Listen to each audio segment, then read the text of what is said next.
Budget 2022 में government ने एक क्लियरली स्टैंड लिया है कि आपके जो भी वर्चुअल डिजिटल एसेट्स मतलब बिटकॉइन, क्रिप्टो करेंसी या एनएफटी जो भी हों, उनको वो प्रॉफिट करने के मूड में नहीं बल्कि उनको रेगुलेट करने के मूड में है, जिस कारण से वो नए सेक्शंस और नए प्रोविजंस उन्होंने इनकम टैक्स एक्ट में इंट्रोड्यूस करे हैं।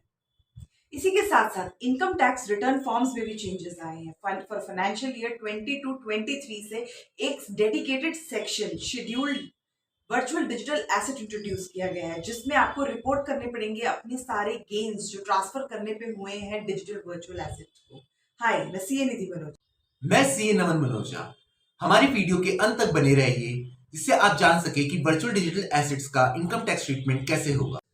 अगर आप इंडियन इन्वेस्टर हैं और ट्रेड करते हैं क्रिप्टो करेंसी, बिटकॉइन या किसी भी डिजिटल वर्चुअल एसेट में और आपने इसको होल्ड किया है एज एन इन्वेस्टमेंट, तो ट्रांसफर के टाइम पे आपको देना होगा कैपिटल गेन। बट अगर आपने इसे होल्ड किया है फॉर ट्रेडिंग पर्पसेस, तो ट्रांसफर के टाइम पे आपको इसे ट्रीट करना होगा एज बिजनेस इनकम। सेक्शन 115 बीबीएच कहता है इस पे आप पे टैक्स लगेगा फ्लैट 30%, चाहे वो बिजनेस इनकम हो, चाहे शॉर्ट टर्म कैपिटल गेन हो, चाहे लॉन्ग टर्म कैपिटल गेन हो। इसके आगे एक बहुत बड़ा कैच है कि इसमें आपको किसी भी एक्सपेंडिचर का कोई भी बेनिफिट नहीं मिलेगा, सिर्फ कॉस्ट ऑफ एक्विजिशन के अलावा। और आप लॉसेस कैरी फॉरवर्ड भी नहीं कर सकते और सेट ऑफ भी नहीं कर सकते। फॉर एग्जाम्पल क्रिप्टो करेंसी आपने सेल करी 10,000 का, उसमें प्रॉफिट हुआ और एक में आपको 3,000 का लॉस हुआ, तो आपको 10,000 पे 30% पे करना पड़ेगा।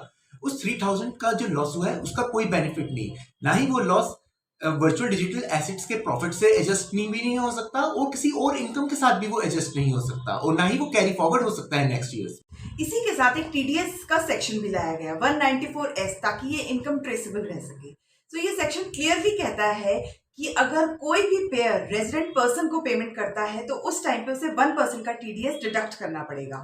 उसमें थ्रेशोल्ड लिमिट है 10,000, अगर 10,000 से ऊपर होगा तो टीडीएस डिडक्ट होगा।